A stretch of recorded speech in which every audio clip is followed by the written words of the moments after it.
नमस्कार दोस्तों, मैं हूं संजीव त्रिवेदी। लोकसभा चुनाव 2024 के ठीक पहले एक राजनीतिक घटनाक्रम कुछ ऐसे घटा कि उसने लोकसभा चुनाव के नतीजों को जबरदस्त तरीके से प्रभावित किया। अलग अलग लड़ेंगे तो टूट जाएंगे, साथ लड़ेंगे तो मजबूत रहेंगे। इस थ्योरी के तहत वो तमाम दल जो कि केंद्र की एनडीए सरकार से भिड़ना चाहते थे, उन्होंने तय किया कि सारी ताकतें एक साथ जोड़ी जाएं और इंडिया अलायंस का गठन हुआ, इंडिया ब्लॉक। और ये इंडिया ब्लॉक जो बना तो कहा यही जाता है कि भारतीय जनता पार्टी को 300 से ज़्यादा सीटों से खींचकर 240 सीटों पर अगर लाया जा सका तो वो दरअसल इंडिया गठबंधन के गठन का ही नतीजा था। और देखिए कि उसके बाद किस तरह से पहली दफ़ा प्रधानमंत्री मोदी की सरकार बनी अगर, तो वो अपने सहयोगियों के दम पर ही बन पाई।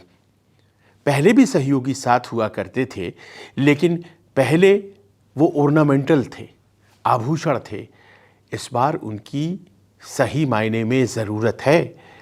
240 पर भारतीय जनता पार्टी जब खड़ी है तो उसे आज की तारीख में नीतीश कुमार की पार्टी जेडीयू की, और उसी प्रकार चंद्रबाबू नायडू की टीडीपी की, उसी प्रकार चिराग पासवान की पार्टी लोक जनशक्ति पार्टी रामविलास की, उसी प्रकार वहाँ महाराष्ट्र में जो शिवसेना और एनसीपी के जो दो धड़े हैं नए बने, अजीत पवार और एकनाथ शिंदे के तहत उनकी, इन तमाम धड़ों के वोट के जो अपने नतीजे सामने आए थे सीटों के तौर पर, उनको जोड़ करके ही 272 का जादुई आंकड़ा पार किया जा सका। लिहाजा लोगों ने ये सोचा कि इंडिया गठबंधन तो एक ऐसी चीज़ है जिसको पकड़कर विपक्षी दल रखेंगे। हालांकि सरकार जब चलनी शुरू हुई तो लोगों को ये लगा जैसे कि जो मोदी मंत्रिमंडल है उसमें कहीं भी कोई धमक में कमी नहीं आई है और हर फैसले वो उसी तरह से लेने की कोशिशें कर रहा है। लेकिन बीच बीच में फैसलों से पीछे हटना या फिर कुछ ऐसी बिल जो कि स्टैंडिंग कमेटी में भेजी जाए, अगर जिद पकड़ लेते हैं सहयोगी तो उन्हें करना पड़ता है। जब इतनी बड़ी उपलब्धि हो गई थी और पिछले 2 बार के मुकाबले ये जो तीसरा कार्यकाल था, इसमें कहीं ना कहीं टीम मोदी को झकझोर करके कमज़ोर करने में सफलता हासिल कर ली थी इंडिया अलायंस ने, तो फिर बहुत स्वाभाविक उम्मीद थी कि ये आगे बढ़ेगी और मजबूत होगी, लेकिन ऐसा नहीं हुआ। आज जब मैं आपसे बात कर रहा हूं तो सामने इंडिया अलायंस की बैठक प्रस्तावित है और वो बैठक शनिवार शाम बैठक होगी मल्लिकार्जुन खड़गे के निवास पर। और उस बैठक में यह उम्मीद की जा रही थी कि तमाम दल ठीक उसी प्रकार दिल्ली पहुंचेंगे और बैठक में हिस्सा लेंगे। और फिर बैठक में हिस्सा इस लिहाज से लिया जाएगा क्योंकि बड़े ज्वलंत मुद्दे इस वक्त देश के सामने हैं और उसमें विपक्ष की बड़ी भूमिका है। सबसे बड़ी भूमिका तो इस बात को लेकर कि जो मतदाता सूची बन रही है और बिहार से जिसकी शुरुआत हुई है वो हर राज्य में जाना है, तो उस पर विपक्ष की क्या रणनीति रह सकती है। इसके अलावा और भी कई मुद्दे थे। ऑपरेशन सिंदूर पर तमाम सवालात थे जो कि सरकार से किए जाने थे और सामने में मानसून सत्र है, तो जाहिर है एक कोऑर्डिनेटेड समन्वय के साथ रणनीति स्ट्रैटेजी बनाने की ज़रूरत है। लेकिन जब ये बैठक हो रही है तो कहीं ना कहीं ऐसा लगने लगा है कि ये वो बैठक नहीं है जिसकी हमेशा एक कल्पना थी, और वो इसलिए क्योंकि लोकसभा चुनाव के बाद एक दूसरे से सहयोग का जो सिलसिला था वो घट गया, कम गया, कमज़ोर हो गया। और उसी का नतीजा है कि आज लोकसभा चुनाव के बाद इंडिया अलायंस की एक भी बैठक अब तक नहीं हो पाई। ये जो बैठक होने जा रही है ये लोकसभा चुनाव के बाद पहली बैठक होने जा रही है। लिहाजा जो पहले बैठकें हुआ करती थी लोकसभा चुनाव के और जिसमें वो ऊर्जा दिखाई पड़ती थी, इस बैठक में वो ऊर्जा नहीं दिख रही है। आम आदमी पार्टी ने घोषणा कर दिया है। आम आदमी पार्टी ने घोषणा कर दिया है कि वो इंडिया गठबंधन से अपने आप को अलग करती है, वो इसका हिस्सा नहीं रहना चाहती है। और उसकी अपनी वजहें हो सकती हैं, लेकिन उसके पास 8 सांसद राज्यसभा में और 3 सांसद लोकसभा में, और उसे ये तय करने का अधिकार है वो कहाँ रहना चाहती है। लेकिन सबसे पहले उसने इंडिया गठबंधन को छोड़कर एक ऐसा ऐलान कर दिया है जो बैठक से पहले बैठक के बारे में बहुत बढ़िया सकारात्मक दृष्टिकोण नहीं देता है।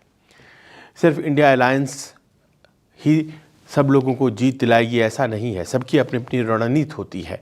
पर एक ट्राइड और टेस्टेड फार्मूला जो है, उस फार्मूले से पीछे हटने की आम आदमी पार्टी के पास अपनी वजह होंगी, और वो वजह ये हैं कि उसका सामना भारतीय जनता पार्टी से पहले अपने ही इंडिया अलायंस के सहयोगियों से होना तय है। लिहाजा जब आपस में ही कंटेस्ट होना है तो फिर साथ कैसे बैठ के कर सकते हैं।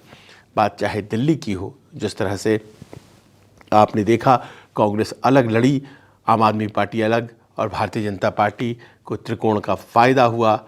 उसी प्रकार जैसे पहले लोकसभा से पहले जब गुजरात में चुनाव हुए थे काफ़ी अर्सा पहले, उस वक़्त भी देखा था कि कैसे आम आदमी पार्टी ने 13% वोट हासिल किए थे, और एक अप्रत्याशित सफलता गुजरात में भारतीय जनता पार्टी को मिली थी। ऐसी सफलता जो कि प्रधानमंत्री मोदी के काल में भी नहीं आई थी जब वो मुख्यमंत्री थे।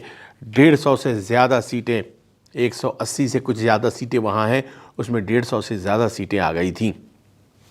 आप सोचिए, आम आदमी पार्टी और कांग्रेस ने विपक्ष के वोटों को बांटा तो क्या हुआ।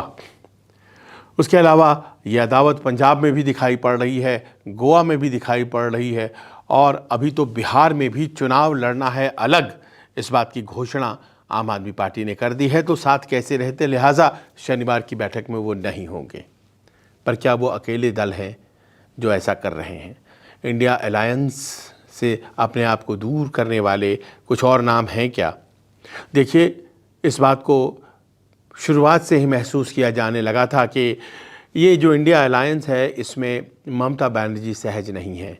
लिहाजा उन्होंने लोकसभा चुनाव के दौरान भी कोई गठबंधन कांग्रेस के साथ पश्चिम बंगाल में नहीं किया, और उसी का नतीजा है कि कांग्रेस के एक बड़े नेता हुआ करते थे अधीर रंजन चौधरी, जो कि विपक्ष के नेता के तौर पर दिखाई पड़ते थे पिछली लोकसभा में, इस बार अपना चुनाव ही हार गए, और उन्हें हराने में तृणमूल कांग्रेस की बड़ी महती भूमिका दिखाई पड़ी। लिहाजा तृणमूल कांग्रेस और कांग्रेस तो हमेशा से इंडिया अलायंस में एक दूसरे से दूर थे, और बहुत वाजिब है ऐसे में, जबकि कांग्रेस अभी उसकी स्थिति बंगाल में वैसी कुछ है नहीं। ममता बनर्जी नहीं चाहती हैं कि उसे सहयोगी बनाया जाए, और सब मानकर चल रहे हैं कि इंडिया अलायंस से अपने आप को तृणमूल कांग्रेस दूर रखेगा। हालांकि एक सूचना आई है जिसके तहत ये कहा जा रहा है कि बैठक का मोड बदल दिया गया है, ऑनलाइन बैठक कर दी गई है। लिहाजा कोलकाता से ऑनलाइन इस बैठक को ज्वाइन करेंगे अभिषेक बनर्जी। पहले इस तरह की बैठकों में सामान्य तौर पर ममता बनर्जी दिल्ली आती थीं और वो पार्टिसिपेट करती थीं। 1, 2, 3, 4 जो इंडिया अलायंस की बैठकें हुई थीं विभिन्न शहरों में, तो आपको याद होगा कभी पटना में, बंगलोर में, दिल्ली में, मुंबई में, हर जगह ममता बनर्जी मौजूद रही थी। हालांकि वो दौर तो अलग था, उसमें तो नीतीश कुमार भी हुआ करते थे, आज कहीं और है। लेकिन ममता बनर्जी थोड़ी बेरुखी उनकी जो है वो लोकसभा चुनाव से दिखाई पड़ने लगी, और उसके बाद तो बैठक ही नहीं हुई तो क्या साथ में होते। और अब जबकि बैठक होने जा रही है तो शुरुआत में तो लगा ऐसे जैसे कोई नहीं आएगा तृणमूल कांग्रेस से, लेकिन बाद में जब ऑनलाइन मोड बैठक कर दिया गया है तो शायद वहाँ से एक प्रोमिनेंट नेता तृणमूल कांग्रेस के अभिषेक जुड़ेंगे। इसके अलावा ये भी कहा जा रहा है कि केवल ये 2 दल नहीं है, बल्कि उद्धव ठाकरे की नज़दीकियां देवेंद्र फडणवीस से बढ़ गई हैं, और ऐसे में जबकि उद्धव ठाकरे कांग्रेस के साथ बहुत अपने आप को सहज नहीं पा रहे हैं, उनका एजेंडा भाषा विवाद को लेकर है। कांग्रेस ने कह दिया है कि ऐसा है कि आने वाले स्थानीय चुनाव हम आपके साथ नहीं लड़ेंगे, हम अलग लड़ेंगे, क्योंकि भाषा के सवाल पर वो स्टैंड नहीं ले सकती है जो कि उद्धव ठाकरे लेते हैं। मी मराठी वाली स्टैंड, और कांग्रेस को वो देखना पड़ता है कि अगर इस स्टैंड के ज़रिए वो महाराष्ट्र में चुनाव लड़ते हैं तो पूरे देश में क्या जवाब देंगे।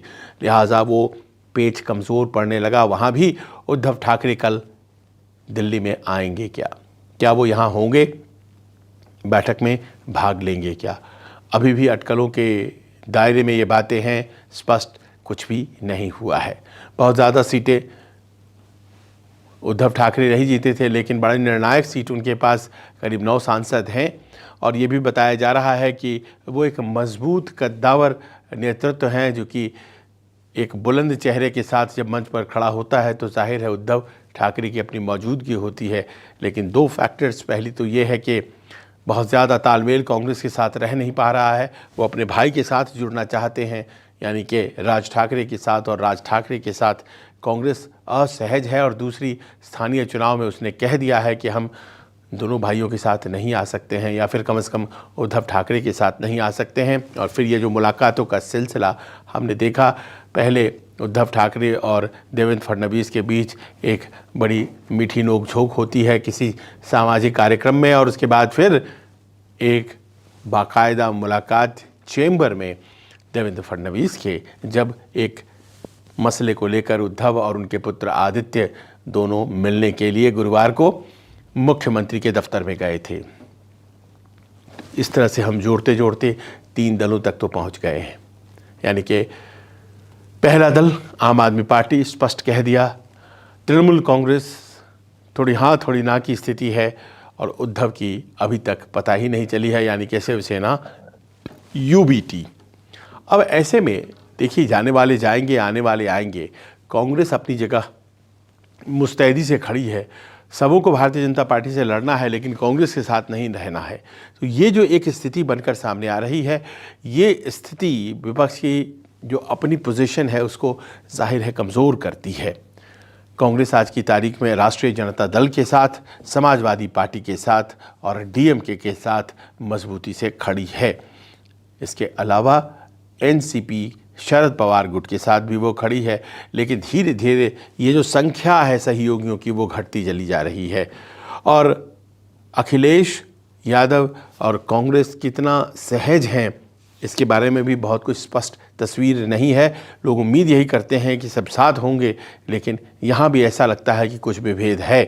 तो DMK और RJD ये 2 स्पष्ट ऐसे सहयोगी हैं जो कि ऐसा लगता है कि कांग्रेस के साथ हर हाल में बने हुए हैं। NCP शरद अपनी शर्तों के साथ ही कांग्रेस के साथ बनी हुई है, और बाकी लेफ्ट पार्टीज़ हैं। ऐसा लगता है कि अपने दम ही कांग्रेस को खड़े रहना है, इसलिए क्योंकि हर पार्टी के अपने सिद्धांत होते हैं, उसके अपने हित होते हैं, और वो उसे पहले तय करती है, उसके बाद ही वो एक बड़े पैमाने पर किसी अलायंस का हिस्सा होना चाहती है जो कि केंद्र की सरकार को टक्कर दे। लिहाजा वो सपना जो कि इंडिया अलायंस के तौर पर गैर भाजपा समर्थकों के पास आया था, वो क्या टूटने लगा है। कल की बैठक है, देखना यही है कि आखिरकार ये सपना टूटता है या फिर ये कल्पना और मजबूत होती है। राहुल गांधी एक निश्चित अंदाज की राजनीति करने लगे हैं। ये निश्चित अंदाज की राजनीति बहुत लोगों को सूट कर सकती है, बहुत लोगों को नहीं कर सकती है। ममता बनर्जी को पिछड़ों की राजनीति वाली एंगल समझ नहीं आती है। उन्हें लगता है कि इस राजनीति में उनके लिए कुछ नहीं रखा है। उसी प्रकार जो अखिलेश यादव की पार्टी है, समाजवादी पार्टी, उसे लगता है कि हमारे मुद्दे, पिछड़ों वाले मुद्दे, PDA के मुद्दे अगर राहुल गांधी ही ले लेते हैं तो फिर हमारे लिए क्या बचता है। तो ये तमाम ऐसे प्रश्न हैं, और ऐसे में लगता है कि हितों का टकराव कहीं इंडिया अलायंस की उस कल्पना को कमज़ोर न कर दे। झकझोर तो दिया ही है। आपको क्या लगता है? आपको लगता है कि इंडिया अलायंस सर्वाइव करेगा, या फिर आपको लगता है कि उस तरह के प्रयोग जो कि पहले बहुत हुए हैं, जैसे यूनाइटेड फ्रंट बना था, जैसे UPA बना था, कुछ उसी प्रकार ये भी इतिहास के पन्नों में समा जाएगा? अपने विचार हमारे साथ ज़रूर साझा कीजिए। नमस्कार।